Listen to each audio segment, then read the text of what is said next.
Bonjour à tous. Au nom des deux organisateurs, le pôle de compétitivité EMC2 et l'association de la place financière pour le Grand Ouest, NAPF, je souhaite la bienvenue à chacun d'entre vous et je vous remercie de votre présence pour ce web café intitulé L'accès au financement pour traverser la crise. Je laisserai à Philippe Audureau, président de NAPF, et Laurent Manac, directeur général du pôle EMC2, le soin de présenter en quelques mots nos organisations et nous animerons ensemble cet échange. Je suis Éric Dutheilleul. Professionnellement, je dirige la banque privée de Lazare dans la région, mais j'interviens ici du fait de mon engagement au sein de la place financière comme administrateur et membre du bureau, d'une part, et également comme membre du conseil d'administration du pôle de compétitivité EMC2, où je représente la place financière. Nous avons une pensée particulière pour chacun d'entre vous, pour vos proches, vos équipes, vos entreprises, et je peux attester que les équipes de NAPF et de MC2 sont pleinement mobilisées dans cette période complexe au service des entrepreneurs du territoire. C'est donc naturellement que nous est venue l'idée de cette conférence commune pour répondre à vos questions dans le domaine du financement et partager avec vous les bonnes pratiques pour que l'accès à ces financements soit le plus facile possible, simplifier vos démarches et vous faire gagner du temps. Nous avons réuni pour cela des experts que je remercie vivement de leur contribution et je vais passer la parole à Laurent Manac dans un premier temps, directeur général du pôle EMC2, pour présenter le pôle de compétitivité et notre action commune. Merci à tous et à tout à l'heure. Merci Éric. Donc Laurent Manac, je dirige le pôle de compétitivité EMC2. Pour ceux qui le connaissent pas trop bien, c'est un ensemble, un réseau de près de 400 membres, que ce soit des partenaires académiques ou des partenaires industriels qui travaillent ensemble pour monter des projets collaboratifs. Alors on est évidemment un réseau, on est évidemment une association qui vit, je dirais, de la rencontre de ses membres. Et donc, dès que la nouvelle du confinement est arrivée, on s'est posé la question de savoir comment on allait pouvoir justement continuer à faire vivre ce réseau et cette activité entre nos membres. Et donc, nous avons lancé ce qu'on appelle les web cafés. Donc aujourd'hui, c'est plutôt un web goûter aujourd'hui, mais c'est la 3e édition.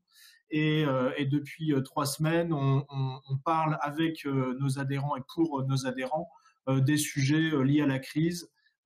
Et aujourd'hui, je remercie NAPF et Éric, donc, qui est administrateur du pôle, de nous avoir donné l'opportunité de pouvoir parler des financements. Habituellement, le pôle EMC2 travaille sur les financements liés à l'innovation collaborative et au soutien financier à l'innovation collaborative. Là, on va parler du financement de manière un petit peu plus large et je pense que c'est effectivement ce dont vous avez besoin et ce sur quoi vous allez pouvoir nous poser un certain nombre de questions. Voilà, je vais pas être plus long. Alors, on a un certain nombre de questions déjà. Je sais qu'il va y avoir un certain nombre de questions posées par chat. Et donc, ce que je vais faire, c'est tout de suite passer la parole à Philippe Audureau pour qu'il puisse aussi présenter les intervenants. Merci à tous. Merci, bonjour à toutes, bonjour à tous. En tant que président de l'NAPF, je suis particulièrement heureux d'avoir pu contribuer à organiser cette réunion. La mission de l'NAPF, de la place financière, c'est de faciliter les liens entre le monde de la finance, du conseil et puis les entreprises. On est fort aujourd'hui d'à peu près 180 membres, dont une bonne moitié d'entreprises, ce qui fait qu'on facilite les liens et je pense que dans la période particulièrement incroyable qu'on traverse aujourd'hui, c'était une bonne occasion, compte tenu de nos liens avec ces deux, de mettre en place cette réunion. On a donc demandé à Valérie Tamani-Ferrier, qui représente l'ensemble de la place bancaire en tant que présidente du comité régional des banques, à Assiba Kabesh, qui est directrice régionale de la Banque de France, ainsi qu'à Mathieu Defresne, qui est directeur régional de la BPI, d'intervenir. On a souhaité que les interventions soient au départ assez courtes, de manière à rappeler les différents dispositifs qui existent aux différents niveaux de compétences et de responsabilités de l'État, des pouvoirs publics, etc., de manière à ce qu'on laisse un maximum de temps à vos questions. Pour ce faire, donc, comme le disait Laurent, vous avez sur la droite de votre écran un chat sur lequel vous pouvez poser vos questions. On va essayer du mieux possible de les traiter, de les regrouper et d'y répondre de la façon la plus concrète et la plus précise possible en fonction des responsabilités et des compétences de chacun de nos intervenants. Un dernier point peut-être, je me suis aperçu que nous avions plusieurs membres d'ENAPF, notamment des sociétés d'expertise comptable, de conseils, d'avocats, qui assistent également à cette réunion sur un certain nombre de questions qui sortiraient du champ que nous nous sommes fixés, c'est-à-dire essentiellement la partie financement. Je les invite à intervenir si dans leur domaine de compétences, ils peuvent apporter par le chat directement une réponse. Dans tous les cas, on restera à votre disposition au-delà de la réunion. Vous aurez en fin de réunion les numéros de téléphone ou de mail sur lesquels vous pouvez nous contacter. Voilà. Merci encore donc à nos 13 intervenants et je vais commencer par passer la parole à Valérie Tamani-Ferrier. Je pense que la bonne démarche, Valérie, c'est déjà d'aller voir sa banque. Tout à fait, Philippe. Bonsoir à toutes et à tous. Oui, donc je suis Valérie Tamani-Ferrier, je suis présidente donc, du comité des banques pour les Pays de Loire, et également donc, directrice régionale BNP Paribas. Et donc, je trouvais très intéressant de faire cette approche avec NAPF pour vous parler d'abord, bien sûr, dans ce moment particulièrement difficile que nous vivons tous, de l'accompagnement des banques. Donc, quand on parle financement, effectivement, la première chose, c'est les prêts que nous avons déjà. Et donc, la possibilité très vite, donc l'ensemble des banques se sont engagées à mettre en place, soit de manière automatique, soit selon le souhait du dirigeant d'entreprise, à mettre en place une suspension des échéances des crédits pendant une durée de 6 mois. Et pour cela, il y a une communication à la fois très forte auprès de chaque entreprise sur ces possibilités-là. Ensuite, sous la tutelle bien sûr du gouvernement et en concertation avec BPI France, la Fédération bancaire a participé à la construction de ce produit, le PGE. Le PGE, donc, c'est un prêt qui est garanti par l'État, mais ce n'est pas un prêt qui est produit par l'État. Hein. Donc ça, c'est une précision importante. C'est donc un prêt qui est vraiment un prêt d'une banque vis-à-vis d'une entreprise. Et aussi un point important, c'est un prêt qui nous a été vraiment mis en place de manière très rapide pour répondre à l'urgence que nous connaissons tous. Donc il s'adresse globalement à l'ensemble des entreprises, des professionnels, des commerçants, mais aussi des professions libérales. On peut un spectre très large, des entreprises innovantes, des associations, des micro-entrepreneurs. Donc, un spectre très large qui peut être touché par ce dispositif de façon à réduire le stress économique que peut générer donc la crise que nous avons sur la trésorerie de l'entreprise. Seules personnes morales exclues, les SCI, les établissements de crédit, puis les sociétés de financement. Donc la banque va distribuer ce crédit et donc pouvoir bénéficier de la garantie de l'État à hauteur de 90% pour une grande partie des professionnels et des entreprises. Ce coût de la garantie est de 0,25, on aura l'occasion d'y revenir. Il est important de dire qu'effectivement quel est le spectre et le périmètre de la distribution de ce prêt. Donc, un certain nombre vous avez vu, d'entreprises sont éligibles, un grand nombre. L'autre périmètre est qu'on peut demander un prêt jusqu'à 25% du chiffre d'affaires de l'entreprise. Ça, c'est un point également important. Et de ce fait, pour pouvoir aller très vite dans la distribution, on va avoir un dispositif allégé d'approche par les conseillers bancaires, de façon à avoir un dispositif où on prend donc en compte très rapidement le bilan de l'entreprise, le bilan le plus récent, Et donc, à partir de ce bilan-là, calculer donc le chiffre d'affaires et avoir un quart de chiffre d'affaires, et ensuite discuter, et ça c'est un point très important, discuter avec l'entreprise pour savoir quel est le montant le plus adéquat dans cette période vraiment pleine de turbulences, pour savoir si le montant, on l'amène jusqu'à 25%, ou si, dans un premier temps, il ne serait pas utile de regarder dans les années actuelles quel est le montant le plus adéquat, et en fonction aussi de l'incertitude ou de la façon dont l'entreprise pourra rembourser son crédit. Une fois que ce point est abordé, il est important de rappeler que ce crédit, donc, c'est un crédit in fine, 1 an, remboursable au bout d'1 an. Les intérêts, il n'y en a pas, c'est un prêt à taux zéro. Par contre, il y a la garantie de 0,25 pour que ça soit facilement gérable par l'entreprise. Ces 0,25 seront payés également à l'échéance de l'année. 2 mois avant l'échéance, l'entreprise va pouvoir contacter sa banque et soit l'informer qu'elle souhaite le rembourser, ou au contraire le mettre en amortissement entre 1 et 5 ans. À ce moment-là, le coût du prêt sera le prix coûtant offert par la banque, c'est-à-dire que la banque ne prend pas de marge dans la distribution du crédit sur cette partie-là. Et la garantie sur les années suivantes va être, le coût de la garantie va être de 50 points de base pour les entreprises de moins de 250 salariés et faisant moins de 50 millions de chiffre d'affaires, puis augmentera à 100 points de base quand on est au-delà des 4, 5 et 6e année. Les coûts sont différents quand on s'adresse à des entreprises de taille supérieure. Je pourrais vous donner éventuellement ces montants-là. Je pense qu'il est important d'avoir plus la démarche globale que le prix. Nous avons une démarche aussi d'accompagner les entreprises innovantes ou des entreprises qui sont en cours de création. Et dans ce cas-là, le dispositif, on va aller voir quel est le dispositif le plus aidant entre les 25% du chiffre d'affaires ou la masse salariale.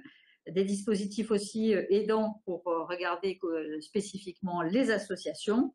Et également, ce qu'il faut retenir, c'est qu'un dispositif qui doit réagir très vite et donc répondre très vite dans un délai de 5 jours pour les entreprises dont le chiffre d'affaires est inférieur à 10 millions. Voilà, je voulais vous donner quelques éléments vraiment très très rapides sur les éléments forts de cette distribution. L'autre point qui me semble important, c'est comment ça se passe. Donc un entrepreneur, une entreprise va voir son banquier ou ses banquiers quand il en a plusieurs, fait donc un échange pour voir quel est le bon montant, s'il peut bénéficier de la garantie. Le banquier donc fait son analyse rapide et doit donc lui apporter rapidement un préaccord. Muni de ce préaccord, l'entreprise va sur le site de BPI, renseigne les éléments de sa demande et obtient de BPI, il y a peu de contrôle, et à ce titre, Mathieu Defresne pourra vous le confirmer. Et à partir de ce moment-là, il obtient donc ce qu'on appelle un numéro, un token, qu'il s'agit de renseigner auprès de sa banque. La banque, à ce moment-là, confirme auprès de BPI qu'elle est d'accord sur ce montant-là et met en œuvre donc la formalisation du prêt et suite à la signature de l'entreprise, peut mettre alors à disposition les fonds sur le compte du client.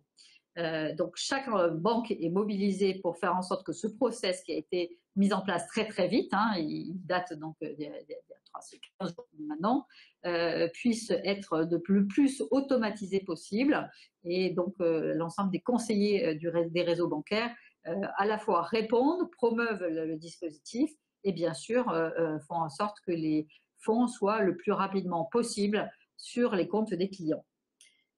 Voilà, je crois que j'en ai fini sur la présentation du PGE.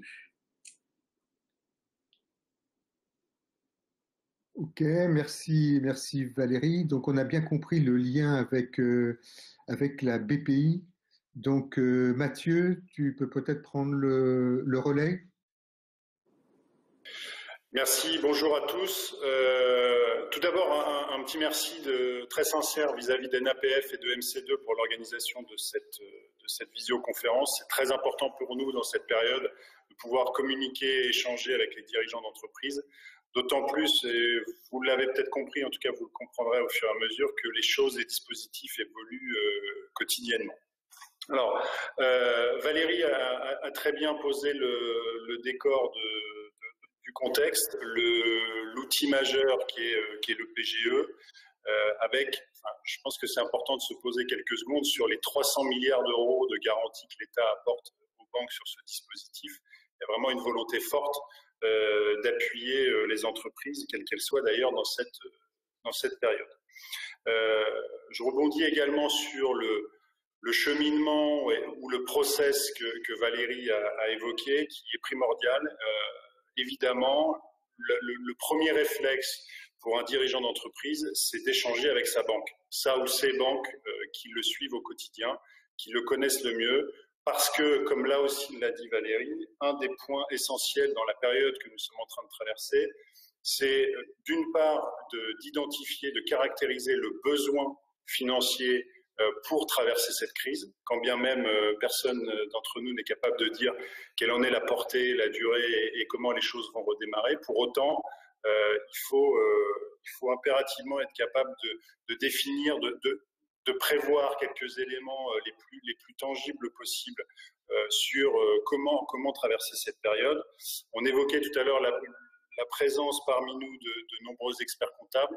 Alors je sais qu'ils sont sous l'eau, qu'ils sont débordés, mais je pense que c'est eux qui sont les mieux placés pour accompagner les entreprises en ce moment et je les en remercie. Ça, c'est le premier point. Et le deuxième point, c'est aussi de se projeter et d'avoir la capacité d'évoquer la capacité d'autofinancement ou de remboursement de l'entreprise. Parce que, qu'il s'agisse du PGE ou d'autres dispositifs dont je vais vous parler, il y a un remboursement à évoquer. Donc, il faut le sujet du plafond qu'évoquait Valérie, des 25%, c'est un plafond et il faut coordonner ça avec la réalité économique de l'entreprise. Pour ce qui concerne BPI-France, comme ça a été évoqué, comme les autres banques, on gèle alors de façon quasi automatique les échéances de capital et d'intérêt pour les financements en cours. Et on a deux dispositifs particuliers que nous avons mis en place en complément du PGE tel qu'il vous a été présenté.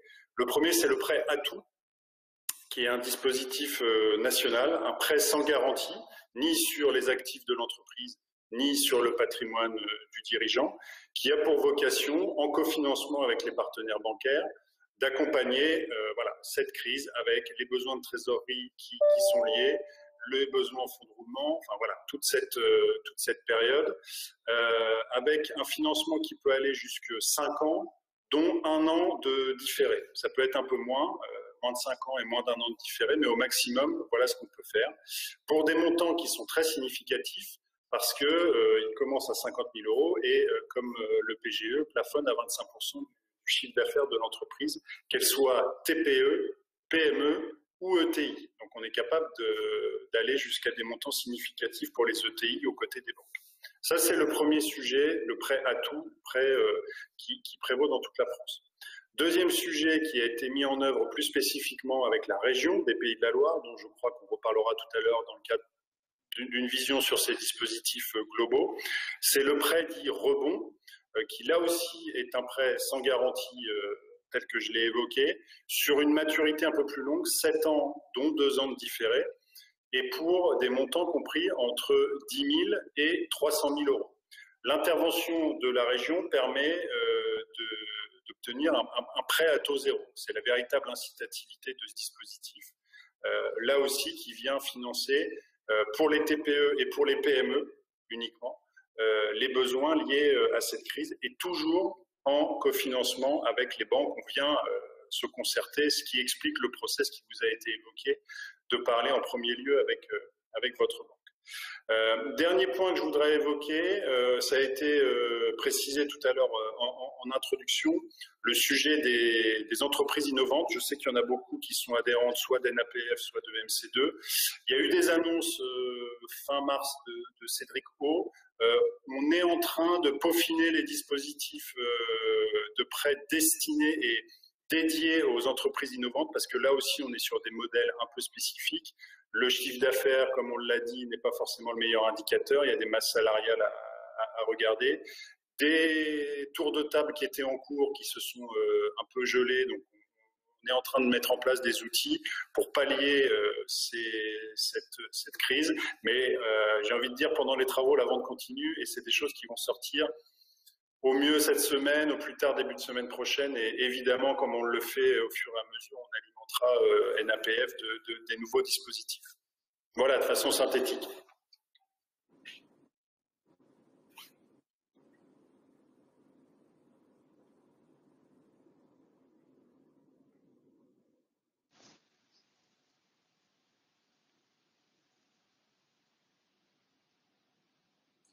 Pardon, je prends le relais parce que je pense que Philippe avait coupé son micro. Et on va passer la parole à Hasiba Kahabesh, qui est directrice régionale de la Banque de France et qui va nous donner également le point de vue de son institution. Bien, écoutez, bonjour à tous. J'espère que vous vous portez tous très bien dans cette période très compliquée. Juste un petit mot pour dire qu'effectivement, dans cette période de crise qui est assez remarquable, avant de vous présenter effectivement comment la Banque de France accompagne les entreprises, c'est que ce que j'observe, moi, c'est que les réponses, elles ont été toutes très rapides, très consensuelles, et elles sont convergentes en fait. Les acteurs publics, les collectivités territoriales, les banques, la Banque de France, la BCE, tous, on sait, toutes les institutions, tous à nos niveaux, on a réagi rapidement pour apporter des réponses très concrètes à la gestion de cette crise économique. Alors, pour la Banque de France, effectivement, la Banque de France, elle s'est mobilisée, elle accompagne d'une façon générale les entreprises, mais là, toutes les ressources, tant au niveau national que régional, sont mobilisées pour accompagner les entreprises, alors de toute taille, parce que vous verrez que jusque-là, nos dispositifs étaient dédiés à certaines tailles d'entreprises. Là, nous les élargissons pour les aider toutes à surmonter les difficultés qu'elles traversent. Alors, quels sont ces dispositifs? Alors, certains, vous les connaissez, effectivement, puisque nous avons un réseau d'experts dans chaque département, que nous appelons nos correspondants TPME, TPE, PME, qui sont là pour venir en appui des chefs d'entreprise, diagnostiquer leur situation, et puis les orienter vers les organismes publics, privés, pour trouver des solutions. Alors aujourd'hui, nos correspondants, eux, sont très au fait de toutes les mesures gouvernementales, et pas seulement, régionales, BPI, etc., pour orienter les chefs d'entreprise, quelle que soit leur taille, vers l'organisme le plus adapté à leur situation. Et ça, la saisine est très rapide, numéro vert, adresse Internet, et nous les recontactons très rapidement. Et ça, c'est la première réponse. Toutes les entreprises, et plus uniquement les TPE, PME, les ETI, les grandes entreprises, peuvent effectivement aussi nous contacter si elles ont des questions. Et c'est plusieurs centaines d'entreprises qui composent ce numéro et que nous orientons vers les banques, vers les services de l'État. Deuxième dispositif, c'est un peu le prolongement. Nous avons dans la région et dans plusieurs régions un correspondant start-up. Et là, je fais le lien avec ce que disait Mathieu Defresne il y a un instant. Il faut les accompagner. Et là, notre correspondant start-up est totalement dédié à l'accompagnement des start-up, des entreprises innovantes qui ont besoin aussi d'être soutenues et accompagnées. Donc, notre correspondant régional est complètement investi auprès de ces entreprises qui ont aussi besoin d'être accompagnées. Donc, c'est important. Le même numéro de téléphone permet aussi de joindre notre correspondant start-up, et des réponses pourront être apportées et des orientations pourraient être données. Ça, c'est extrêmement important. Le troisième dispositif que nous avons, c'est un dispositif qui arrive après le moment de la demande de financement, ou après que la relation avec la banque évolue un peu. C'est un dispositif que vous connaissez, qui est la médiation du crédit.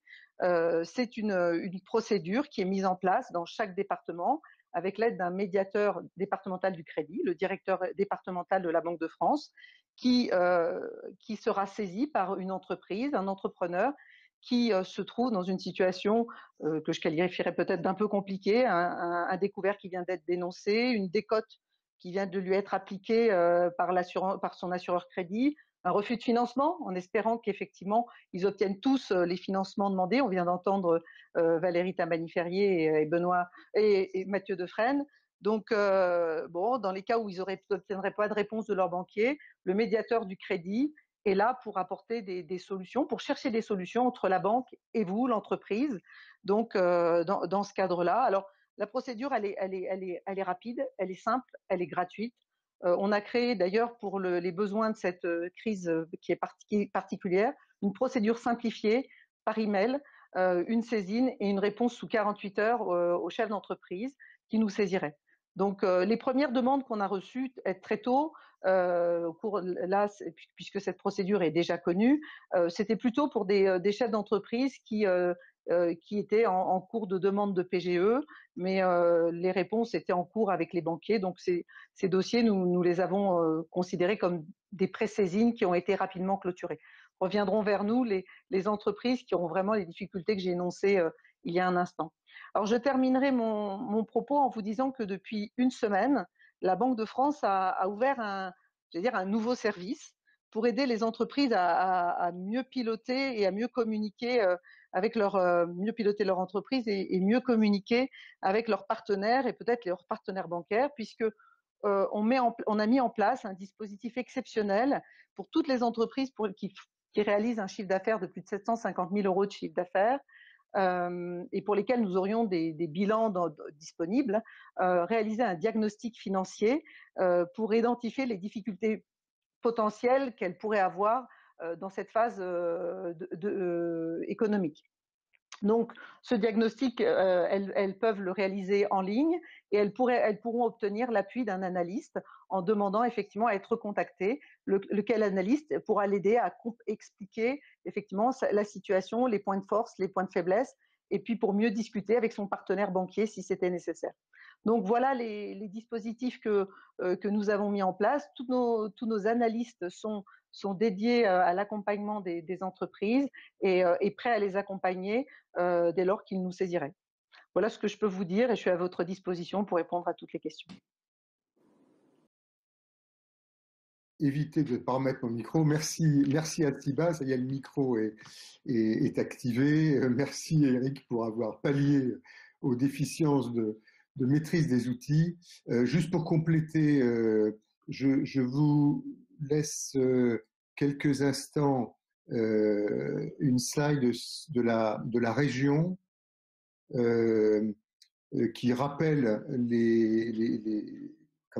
toutes les outils mis en place par la région pour les entreprises, donc à la fois pour financer la partie trésorerie en fonction de différentes situations, et en particulier en rapport avec la BPI, comme l'évoquait Mathieu, les garanties de prêts bancaires, et puis des activités plus spécifiques pour les activités événements. Vous retrouverez ça sur le site de la région avec le numéro de téléphone que vous pouvez constater en bas et qui permet de répondre à des questions spécifiques. Je vous propose après de passer aux premières questions. Alors, on a pas mal de questions qui se rapportent au PGE. Donc peut-être plutôt pour Valérie, des questions un peu pratiques, hein, comme tout prêt. Quelles sont les conditions de refus? Si la société, par exemple, répond à l'ensemble des critères de bonne santé, qu'est-ce qui se passe si c'est une holding qui a besoin du PGE? Est-ce qu'il faut le traiter au niveau de la holding ou est-ce qu'il faut le traiter au niveau des filiales? Est-ce qu'il faut que ça soit assuré? Est-ce qu'il y a des possibilités de remboursement anticipé? Voilà. Et puis, est-ce qu'il y a des obligations d'accepter certaines, contraintes autour de ce prêt? Donc, des aspects un peu techniques sur la mise en place. Valérie. Merci Philippe. Alors il y a beaucoup de questions. Si j'en ai oublié, n'hésite pas à me les reposer, à les reformuler. Je vais essayer de ne rien oublier. Donc, sur le sujet des holdings, donc il a été précisé la semaine dernière, parce qu'effectivement, au départ, ce n'était pas nécessairement quelque chose qui avait été vu et on avait une approche par entité juridique. Et donc, il a été précisé la semaine dernière la possibilité de faire donc une demande de niveau holding. Et donc, l'entreprise doit pouvoir… Alors, j'évacue le cas des très grandes entreprises où là on a une approche très spécifique, mais sinon la possibilité de faire une approche au niveau holding et donc faire le prêt en fonction soit de critères, hein, soit le chiffre d'affaires consolidé, et c'est pas nécessairement la meilleure approche, soit de prendre donc la somme des chiffres d'affaires des entités concernées, en sachant que l'éligibilité est sur l'activité France, en tenant compte bien sûr de l'activité France qui pourrait générer de l'export. Mais on est vraiment sur le soutien à l'activité générée en France, générée par la France pour l'export aussi. Donc ce point-là est un point important. Donc ensuite, les cas de refus, le mot refus est pas nécessairement un mot tout à fait adapté à la démarche. Parce qu'en fait, la banque, donc, en distribuant le crédit, s'assure de l'éligibilité de la garantie de l'État. Et donc, la première chose à faire, c'est de s'assurer effectivement que la demande s'inscrit bien dans la possibilité pour l'État de garantir ce prêt-là. Et donc, effectivement, le sujet majeur du refus, c'est de savoir si effectivement la demande est éligible à la garantie de l'État. Donc ça, c'est le premier point. Et ensuite, comme je l'avais dit, puis ensuite Mathieu l'a fort bien explicité, il s'agit, on peut avoir des cas où on peut être amené à ne pas accepter la demande en tant que telle parce que le montant est peut-être trop conséquent par rapport à la capacité de l'entreprise à rembourser. Et donc, ça mettrait de toute façon, ce prêt-là pourrait mettre aussi en danger la pérennité de l'entreprise. Et ce point-là, donc, vraiment doit être très, très bien explicité et discuté avec l'entreprise. Le fait que nous ne puissions pas donc offrir le prêt garanti par l'État n'empêche pas de toute façon d'avoir un accompagnement de tout autre niveau. Et donc le conseiller bancaire, au-delà de l'approche PGE, peut être amené à promouvoir les autres offres dont Philippe a parlé et d'autres offres qui sont aussi en cours d'aménagement. Ça, c'est un point important. Je peux vous dire que depuis donc maintenant 2 grosses semaines, le PGE a beaucoup de succès et que au travers de ce succès, nous avons eu la nécessité d'expliciter toutes les questions qu'on avait, qui sont nombreuses, mais aussi de rassurer sur le fait que c'est un dispositif massif sur lequel les banques doivent donc s'engager de manière forte à distribuer sous des formats sans un formalisme accru. Il faut s'arrêter aux demandes qui sont celles qui nous sont nécessaires pour exercer la distribution, c'est-à-dire comprendre le chiffre d'affaires, comprendre la masse salariale quand il y en a un besoin, comprendre le capital social quand on a des sujets de difficultés d'entreprise. Mais globalement, le sujet des refus est donc regardé à la loupe par chaque état-major bancaire, c'est-à-dire que nous sommes très très très vigilants à ce que les refus soient vraiment causés, parce que normalement, comme vous l'avez vu, le dispositif, c'est un dispositif large qui doit s'adresser au plus grand nombre. Voilà ce que je voulais dire sur la partie refus. J'ai parlé du sujet donc des holdings. Ensuite, il y avait le sujet de l'assurance. Il n'est pas obligatoire, ce n'est pas prévu dans le PGE. Après, l'entreprise peut aborder ce sujet-là avec son banquier, et c'est un sujet qui peut être abordé parce qu'effectivement, c'est un point important, mais c'est indépendant de la décision sur le PGE. De même qu'il est important de compléter l'information, c'est que la garantie est assurée par l'État et que sur les 10% complémentaires, il n'y a pas de prise de garantie complémentaire par la banque. Elle en fait son affaire. Est-ce que j'ai répondu aux questions, Philippe? Est-ce qu'il y en a qui me manquent? Je ne t'entends pas, Philippe. Il faut que tu mettes le haut-parleur. Micro, voilà. C'est quelquefois un peu compliqué. Je pense que sur la partie PGE, je pense que tu as répondu à pas mal de choses. J'ai d'autres questions plus peut-être concernant le fonctionnement des banques actuellement. On a une remarque qui nous dit que certaines agences sont débordées. Et donc, que faire dans ce cas-là? Et puis, j'ai également des questions sur des pratiques qui peuvent être assez différentes, par exemple sur les reports de dette, 6 mois, est-ce que c'est remboursement au bout de 6 mois, est-ce que c'est étalement sur 6 mois, enfin voilà, des questions plus sur la pratique des réponses des établissements bancaires, indépendamment du PGE. D'accord. Alors, oui, effectivement, l'entreprise, les agences bancaires, les chargés d'affaires, dans les centres d'affaires, sont à la fois très mobilisés sur la distribution. Je dois dire que c'est presque leur occupation pour ceux qui sont sur la clientèle, donc professionnels, entrepreneurs, entreprises. C'est leur occupation majeure de pouvoir répondre aux entreprises sur leur sujet de trésorerie, mais pas que. Donc ça, c'est effectivement, ils sont chargés. Pour autant, et c'est pour ça que nous faisons aussi un appel et que nous essayons d'être le plus pédagogique possible.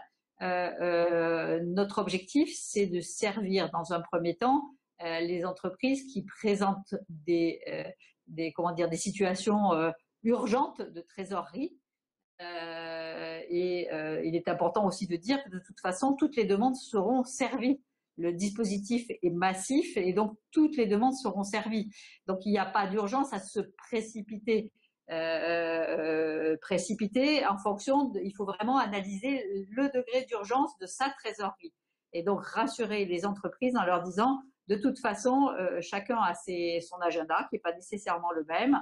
Et de toute façon, chacun, sa demande sera faite.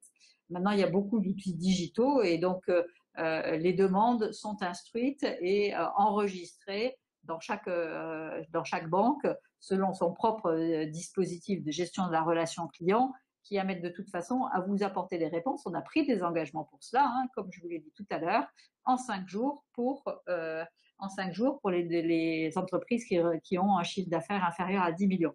Donc ça, c'est vraiment un point vraiment très, très important. Et donc, si jamais ces engagements n'étaient pas respectés, vous êtes tout à fait en légitime pour aller demander un recours auprès d'abord des tutelles métiers, comme peut l'être par exemple la fédération bancaire ou la ligne managériale des différents établissements bancaires. Voilà un peu sur le point de la partie pratique et charge. Et puis bien sûr aussi dire, parce que les équipes des banques sont comme tous, ont été, selon les endroits, touchés par le virus. Et donc on s'organise au mieux pour de toute façon répondre à la demande. Mais effectivement, et on répondra de toute façon à la demande et on se staffe pour ça. Un autre point ? Non, pour l'instant, j'y reviendrai peut-être après. Oui, après, parce oui, j'ai pas mal de questions qui peut-être s'adressent plutôt à Mathieu pour préciser les différences entre le prêt à tout et les prêts garantis par l'État, voire le prêt rebond. Quels sont les critères entre les différents? Comment finalement une entreprise peut-elle s'orienter entre ces différentes solutions? Mathieu? Alors, merci. Déjà, je rejoins tout ce qu'a dit Valérie en termes de process et de réalités aussi bien économiques qu'humaines. Au passage, nos équipes sont sous l'eau, elles aussi. On gère la priorité. Et n'hésitez pas à nous contacter via bpxfrance.fr et comme ça, on traite ça au fil de l'eau. Alors, pour répondre sur les interactions entre les différents outils. Je redis que le premier point d'entrée, le premier prisme, c'est le PGE. C'est celui qui est doté le plus massivement.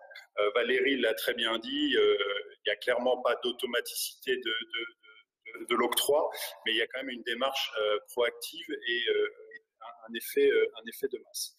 Au cas par cas, effectivement, le partenaire bancaire ou l'entreprise, si d'aventure elle nous connaît déjà, peut considérer qu'un prêt amortissable à côté du PGE peut être pertinent, et auquel cas on regarde ça. Alors, le distinguo entre prêt à tout et prêt rebond, il va majoritairement être lié au montant, puisque, comme je vous le disais tout à l'heure, le prêt rebond, donc le prêt régional à taux zéro, plafonne à 300 000 € d'intervention, alors que le prêt à tout a une capacité nettement plus importante. Donc c'est le premier arbitrage qui va être fait. Et le second point, c'est la maturité de ces financements, puisque le prêt rebond, comme je le disais tout à l'heure, court sur 7 ans, dont 2 ans de différé, là où le prêt à tout est sur 5 ans, dont 1 an de différé. Mais encore une fois, tous ces sujets-là, et comme on l'a dit et comme Valérie l'a redit, il est primordial de définir le besoin, de caractériser le besoin et la capacité de l'entreprise sur la durée à faire face à ces échéances et à ces remboursements. Donc c'est vraiment en lien étroit avec le partenaire bancaire qu'on va communément définir l'optimum pour chaque entreprise, en incluant, comme Philippe, tu l'as présenté tout à l'heure, les dispositifs parapublics, quels qu'ils soient, au complément des interventions bancaires.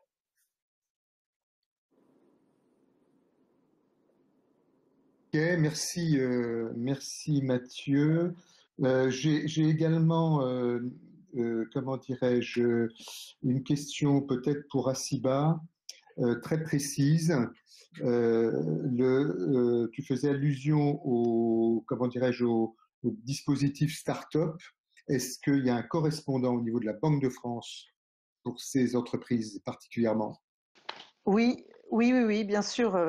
Nous avons un correspondant régional start-up et qui peut être effectivement approché par les dirigeants de start-up sans aucune difficulté. Il sera orienté comme on oriente toutes les autres entreprises, avec cette spécificité de cette bonne connaissance effectivement des financements et de l'écosystème.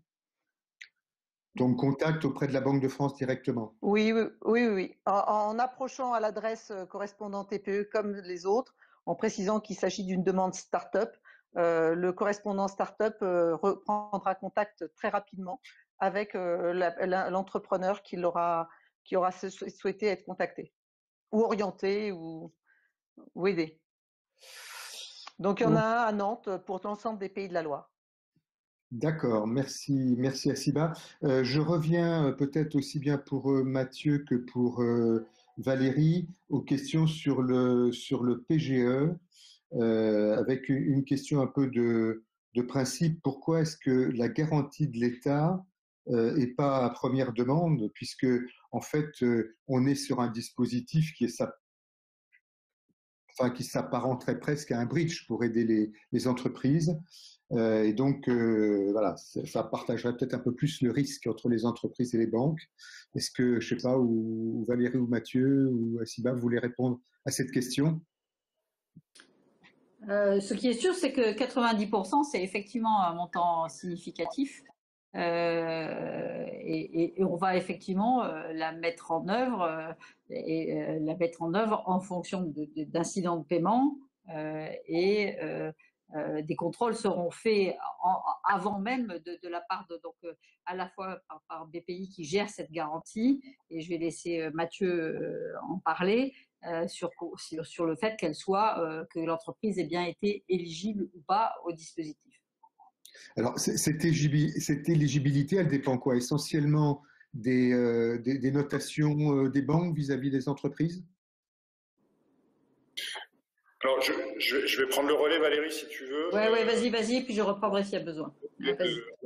L'éligibilité à la garantie, elle n'est pas liée à une cotation Banque de France, par exemple. Ça, il n'y a pas de difficulté là-dessus. Elle est liée à des statuts. Alors, comme le disait Valérie, on exclut les SCI. Voilà, il y a quelques critères d'exclusion. Après, ce qui est souvent le plus sensible, ce sont des critères qui concernent les entreprises dites en difficulté, soit dans le cadre d'une définition européenne à la perte de plus de la moitié du capital, soit dans le cadre d'entreprises qui seraient en conciliation, en mandat ou en redressement judiciaire. Alors, pour faire très simple, parce que je ne veux pas rentrer trop sensible comme ça, au cas par cas.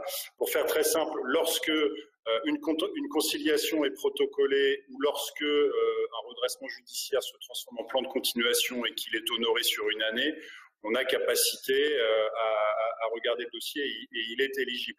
Par contre, en cours de procédure, si je puis dire, qu'elle soit amiable ou judiciaire, là, on ne sait pas intervenir. Ok. Valérie, tu veux compléter? En fait, c'est vraiment le sujet c'est le sujet majeur. Donc, il y a un autre point qui est important, c'est que l'éligibilité, on va aussi regarder. Donc, le critère, il est vraiment là. Hein, c'est quelle typologie d'entreprise et effectivement de regarder le statut de l'entreprise. Où elle en est sur les entreprises en difficulté.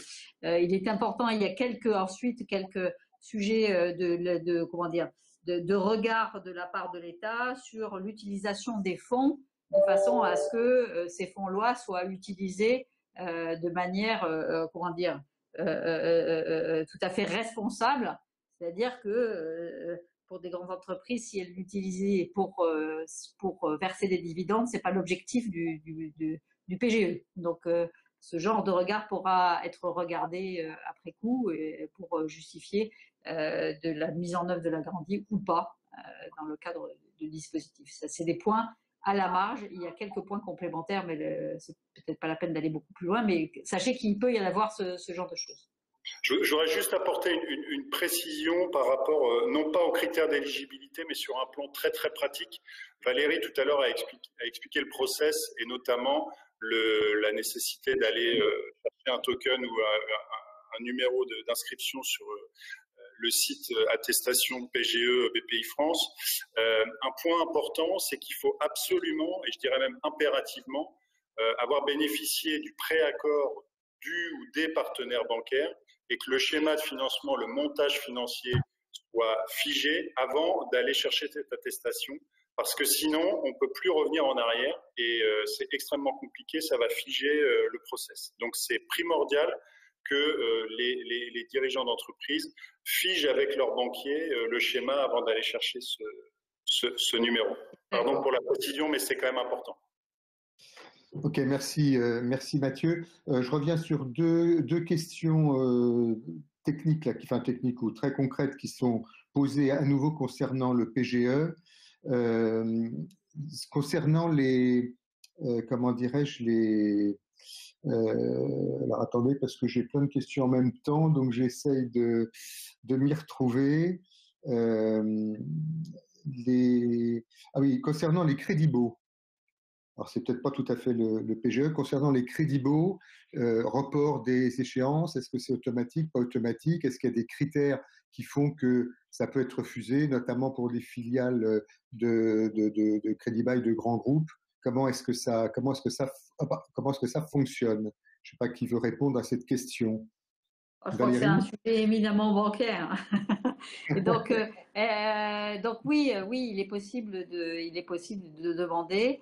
Selon les établissements, c'est soit automatique, soit pas automatique. J'insiste bien sur le fait que même que ce soit les crédits baux ou les prêts classiques, un report, ça représente, même s'il n'y a pas de coût additionnel, et les banques se sont engagées à ce qu'il n'y ait pas de coût additionnel, reporter un crédit fait que de toute façon, la période étant un peu plus longue, les intérêts courent et donc ça va être des coûts pour l'entreprise. Donc, il est très important de pouvoir vérifier de l'intérêt de cette demande de suspension dans la gestion à moyen terme de sa trésorerie. Et donc, ça amène effectivement certaines entreprises à se dire qu'avant de choisir la suspension, peut-être qu'il serait plus intéressant de commencer par le PGE.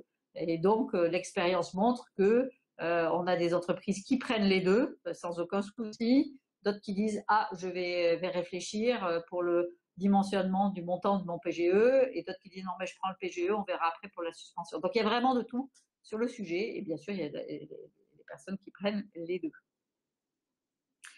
Donc voilà pour le crédit bail, ce que je voulais dire, c'est qu'effectivement, il y a une approche, selon les établissements, bienveillante sur le sujet, en général pas nécessairement automatique. Bon, alors, deux petites questions, toujours pour Valérie. Est-ce que dans le cadre du PGE, est-ce que dans le cadre comment dirais-je, de prêts qui sont gelés, certaines banques appliquent des intérêts sur la période de gel, d'autres pas. Donc, est-ce que c'est comment dirais-je, une négociation à avoir avec chaque établissement bancaire, ou est-ce qu'il y a une règle? Et puis, deuxième remarque, par rapport à ce que disait Mathieu sur le rapport avec une cotation bancaire, il semble qu'un certain nombre d'établissements bancaires s'appuient quand même sur la cotation Banque de France pour apprécier les demandes. Donc, deux questions, à nouveau peut-être pour Valérie. Et peut-être pour Hassiba aussi. Alors, oui, puis je pense que Hassiba pourra compléter également. Peut-être Hassiba, je te laisse un peu la parole, puis je rebondis après. Sur l'appréciation, là je rejoins ce que disait Valérie il y a un instant, l'appréciation de l'octroi du PGE revient à la banque qui fait une analyse complète de la situation après échange avec le demandeur, avec le chef d'entreprise. Dans l'appréciation, la banque intègre un certain nombre de paramètres, dont peut-être son propre système de notation ou peut-être celui de la Banque de France aussi. Donc la cotation peut être un des éléments que prend en compte le banquier dans sa prise de décision. Mais comme le disait aussi Mathieu il y a un instant, c'est pas le critère, c'est l'appréciation globale de la relation que la banque a avec son client en intégrant tous les paramètres, peut-être dont la cotation Banque de France. Donc effectivement, c'est un des éléments, mais pas forcément le seul, sachant que je rappelle que la Banque de France cote au total 270 000 entreprises, c'est toutes celles qui font plus de 750 000 euros de chiffre d'affaires, mais que ça représente un petit pourcentage des entreprises qui, elles, vont venir taper à la porte, puisque toutes les TPE, toutes celles qui font moins de 750 000 euros de chiffre d'affaires, c'est aujourd'hui le plus grand nombre qui viennent demander aux banquiers d'être accompagnés. Et là, c'est le système d'appréciation de la banque qui prend le relais. Donc, je dirais que là, dans le contexte, la cotation Banque de France, je ne veux pas dire entre guillemets qu'elle est secondaire, mais le banquier a une approche beaucoup plus large et a son propre système d'appréciation, en particulier pour les plus petites entreprises qui sont la majorité. Voilà ce que je pouvais vous dire. Après, si vous avez besoin de précision, je pourrais compléter. Je laisse Valérie compléter si besoin. Oui, donc je confirme qu'effectivement, la cotation en Banque de France n'est pas un critère d'éligibilité. Les seuls critères, c'est ceux qu'on vous a présentés tout à l'heure. Et donc, effectivement, la banque, selon à la fois la typologie de l'entreprise concernée, va s'appuyer sur les éléments en sa connaissance, dont la cotation Banque de France. Ce qu'il faut retenir, c'est que, comme je l'ai dit, on n'est pas en train d'instruire un prêt classique avec une documentation fournie. Et donc, ça a été rappelé, et je pense que c'est important de vous dire, l'État a mis en place, a communiqué la semaine dernière un question-réponse qui est bien fait, qui a vocation à être, bien sûr, à continuer à être alimenté, qui apporte beaucoup de réponses. Et dans ce document, il est bien aussi indiqué que pour exercer son métier de banquier dans le cadre du PGE, on essaie de faire en sorte de limiter le nombre d'attestations et le nombre de documents pour fluidifier la distribution de ce crédit. Donc ça, c'était un point qu'il n'est pas inutile de mentionner. Et puis, donc, effectivement, alléger la documentation de ce prêt. L'autre point, la question de Philippe, qui était de dire des pratiques différentes entre banques sur le report d'échéance. Donc en fait, qu'est-ce qui se passe? Le report d'échéance, ça a été vraiment le premier engagement des banques au début, donc dans les quelques jours qui ont suivi l'annonce du président. Et donc à ce titre, les dispositifs des banques ont été différents. Et donc effectivement, certaines banques continuent à prélever les intérêts pendant les 6 mois de report, d'autres permettent la possibilité d'incorporer les intérêts sur la durée restante à courir après les 6 mois. Et également d'ailleurs sur le sujet des assurances. Donc ça, c'est un point important à demander à son banquier comment se passe le report d'échéance. Il n'y a pas d'approche uniforme. Il nous a semblé, et c'est vrai que les banques ont réagi vite et ont souhaité donc tout de suite pouvoir faire ces reports. Et ça amène effectivement à peut-être des cas différents d'une banque à l'autre. Donc là, il faut effectivement bien conseiller à chaque entreprise de se renseigner de la façon dont cela va se faire. Par contre, il y a un engagement fort qui est vraiment important, partagé par toutes les banques, c'est qu'il n'y a pas de frais supplémentaires dans le cadre de ce report d'échéance. C'est-à-dire qu'il n'y a pas de frais de dossier, il n'y a pas de taux d'intérêt différents, on prend le prêt tel qu'il était prévu, simplement les intérêts courent un peu plus longtemps, puisqu'effectivement les 6 mois sont reportés.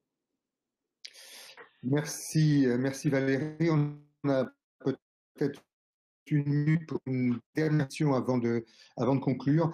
Les entreprises qui sont en difficulté avant la crise du Covid-19, est-ce qu'il y a quelque chose de particulier? Comment est-ce qu'elles doivent s'y prendre? Parce que c'est sûr qu'elles pouvaient peut-être s'en sortir, mais aujourd'hui, c'est encore plus compliqué. Alors, comme le disait tout à l'heure Mathieu, peut-être que Mathieu veut prendre la parole d'ailleurs, mais il y a donc eu des précisions par rapport au moment de l'annonce du PGE. Ensuite, la semaine dernière, donc, il y a eu ce question-réponse qui permet de préciser davantage quelle est la possibilité d'intervention du PGE sur les entreprises en difficulté. Donc ça, c'est un point important. Donc on est bien sur les sujets qu'a évoqué Mathieu. Donc si on a une procédure en cours, c'est compliqué. Par contre, effectivement, s'il y a un dispositif en place, on peut mettre en place un dispositif PGE. Et ensuite, des entreprises qui peuvent être en difficulté, il s'agit de voir si c'est une difficulté structurelle ou conjoncturelle. Et là-dessus, une approche, comment dire, au cas par cas, bienveillante des banquiers, pour faire en sorte que il n'y ait pas non plus comment dire, un alourdissement de ces entreprises dans la façon dont elles sont face à la crise. Donc là-dessus, des dispositifs de toute façon pour regarder au cas par cas, en plus des consignes générales sur les entreprises en difficulté, au cas par cas, mais effectivement des cas où de toute façon on ne pourra pas faire, et dans ce cas-là on dira tout de suite à l'entreprise qu'on ne peut pas l'accompagner et qu'il faut peut-être aller chercher un autre dispositif, notamment la médiation du crédit. Et ça, c'est un point important, ne pas oublier que la médiation du crédit permet de mettre l'ensemble des parties prenantes dans la vie d'une entreprise autour de la table pour essayer de trouver une solution ad hoc adaptée à la situation et à la crise que vit l'entreprise.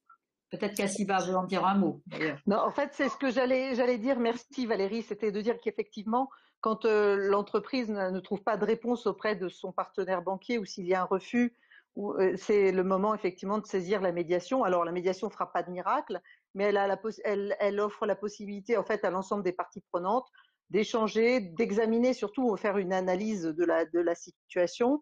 Pendant la période de la médiation, les crédits en cours sont maintenus, les garanties aussi, et puis on a le temps d'essayer de trouver des solutions avec l'ensemble des partenaires banquiers, puis assureurs crédits, il ne faut pas les oublier parce qu'ils ont un rôle important à jouer. Donc effectivement, c'est le moment où on recherche des solutions ensemble. Et je n'ai pas donné ce chiffre tout à l'heure en introduction, mais les résultats de la médiation, c'est que jusque-là, c'est 2 dossiers sur 3 trouvent une issue favorable. Donc on peut espérer que déjà, nous n'ayons pas beaucoup de dossiers de médiation parce que les banquiers jouent bien leur rôle et c'est ce que je constate aujourd'hui sur la place ligérienne. Mais en même temps, après, dans le cadre de la médiation, des solutions que nous trouverons ensemble. Donc ça, effectivement, nous chercherons des solutions pour toutes les entreprises, y compris celles en difficulté, dès lors que la situation est plutôt conjoncturelle. Lorsqu'elle est structurelle, c'est plus compliqué quand même, il faut le dire. Merci, merci Assiba. On arrive au terme de ce web goûter. Est-ce que, avant de remercier les uns et les autres, est-ce que Laurent ou Eric, vous avez un mot à rajouter ou une dernière question?